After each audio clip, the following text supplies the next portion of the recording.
केंद्रीय सचिवालय के कार्यों के संदर्भ में पूर्व कक्षा में चर्चा चल रही थी, उसी क्रम को आगे बढ़ाते हैं।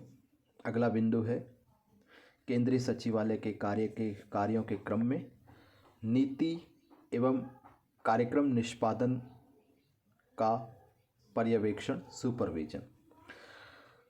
सचिवालय द्वारा सरकार को जो भी परामर्श प्रदान किया जाता है, परामर्श प्रदान करने के उपरांत जो नीति, कार्यक्रम, योजना इत्यादि का अधीनस्थ कार्यालयों एवं अन्य संबंधित संगठनों के द्वारा क्रियान्वयन सुनिश्चित किया जाता है, जिस पर सचिवालय नियंत्रण एवं पर्यवेक्षण रखता है।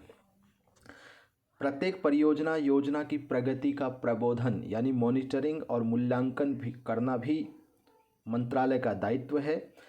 और पर्यवेक्षण से आशय ये नहीं है कि केवल बाहरी निरीक्षण किया जाए, बल्कि सबऑर्डिनेट को यथावश्यक मार्गदर्शन और सहायता भी प्रदान की जाए, ताकि कार्य अधिक कुशलता एवं उद्देश्यपूर्ण ढंग से पूर्ण हो सके। प्रत्येक कार्यालय अपने स्तर पर निष्पादित किए जाने वाले कार्यक्रमों, योजनाओं, परियोजनाओं की मासिक, त्रैमासिक, छमाही तथा वार्षिक प्रगति विवरण मंत्रालय को प्रेषित करता है।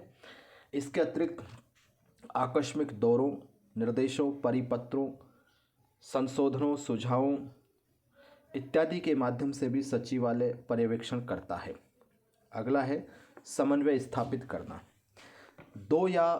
दो से अधिक व्यक्तियों या संगठनों के मध्य परस्पर सकारात्मक सामंजस्य या तालमेल स्थापित करना सांगठनिक लक्ष्यों की परिपूर्ति के क्रम में नितांत आवश्यक है।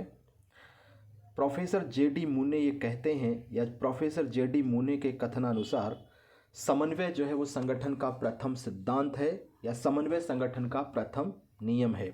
और शेष नियम जो है वो इस समन्वय के अंतर्गत ही आते हैं, क्योंकि बिना समन्वय के या समन्वय के अभाव में संपूर्ण प्रणाली या व्यवस्था जो है वो क्षत विक्षत या छिन्न भिन्न हो सकती है। हम जानते हैं कि वर्तमान प्रशासनिक संस्थाएं व्यापक, जटिल और विशेषज्ञता से युक्त है। ऐसी स्थिति में परस्पर असहमति, संशय, संघर्ष, असहयोग संबंधी समस्याएं उत्पन्न हो सकती हैं। केंद्रीय सचिवालय का ये परम दायित्व बनता है कि वह सभी स्तरों पर समन्वय स्थापित करे, ताकि प्रशासनिक कार्य भली भांति संपादित हो सके। और जनरली केंद्रीय सचिवालय इन स्तरों पर समन्वय स्थापित करता है, जैसे विदेशी एजेंसियों एवं भारत सरकार के संगठनों के मध्य, राज्य सरकार एवं भारत सरकार की संस्थाओं के मध्य, एक ही विभाग के विभिन्न अधीनस्थ कार्यकारी संगठनों के मध्य, राजनीतिक दल, दबाव समूह, भारत सरकार के संगठनों के मध्य, आम जन, प्रेस, मीडिया, केंद्रीय मंत्रालयों के मध्य, संवैधानिक निकाय, स्वायत्तशासी संगठन, भारत सरकार के मंत्रालयों के मध्य। यानी कहीं पर भी कोई व्यवधान या बाधा उत्पन्न हो तो केंद्रीय सचिवालय की ये भूमिका बनती है कि वह त्वरित समन्वय स्थापित कर कार्य निष्पादन में सहयोग करें। अगला, संगठनात्मक कार्यकुशलता में अभिवृद्धि। देखिए, किसी भी संगठन के उद्देश्य या सांगठनिक उद्देश्यों की परिपूर्ति हेतु विभिन्न प्रकार के संसाधन, यथा जैसे मशीन, धन, प्रक्रिया, रॉ मटेरियल, कच्ची सामग्री, मानव श्रम शक्ति की आवश्यकता होती है। और संगठन के इन संसाधनों में सबसे प्रमुख जो है वो है मानव संसाधन विकास, अर्थात कार्मिक गण। कार्मिकों की भर्ती, वर्गीकरण, प्रशिक्षण, पदोन्नति, वेतनमान, सेवा शर्तें एवं अन्य जो आनुषंगिक लाभ हैं, उनके माध्यम से कार्मिकों को अभिप्रेरित यानी मोटिवेट करने का प्रयास किया जाता है, ताकि संगठन में कार्यकुशलता बनी रहे। इसके अतिरिक्त सांगठनिक नियमों, कानूनों, संरचनाओं, प्रक्रियाओं में भी यथावश्यक संशोधन किया जाता है।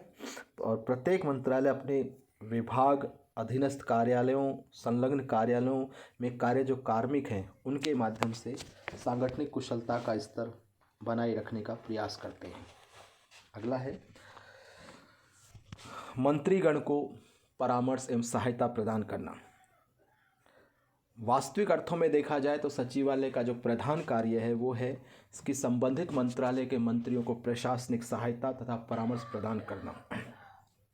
क्योंकि राजनीतिक जो मंत्री हैं वो समय तथा विशेषज्ञता की कमी के चलते मंत्रालय के कार्य निष्पादन में स्वयं को सक्षम नहीं पाते हैं, और इसलिए सचिवालय में जो पद स्थापित प्रशासनिक अधिकारी और अन्य कार्मिक हैं वो मंत्री महोदय को यथावश्यक सूचनाओं, तथ्यों, फाइलों, कानूनों, पूर्व निर्णयों, सामग्रियों इत्यादि के माध्यम से परामर्श प्रदान करते हैं। और इन प्रशासनिक अधिकारियों के द्वारा जो परामर्श प्रदान किया जाता है इसे स्वीकारना या अस्वीकारना मंत्री महोदय की इच्छा पर निर्भर करता है। फिर भी सचिवालय सहायता मंत्री के निर्णय को व्यापक रूप से प्रभावित करती है।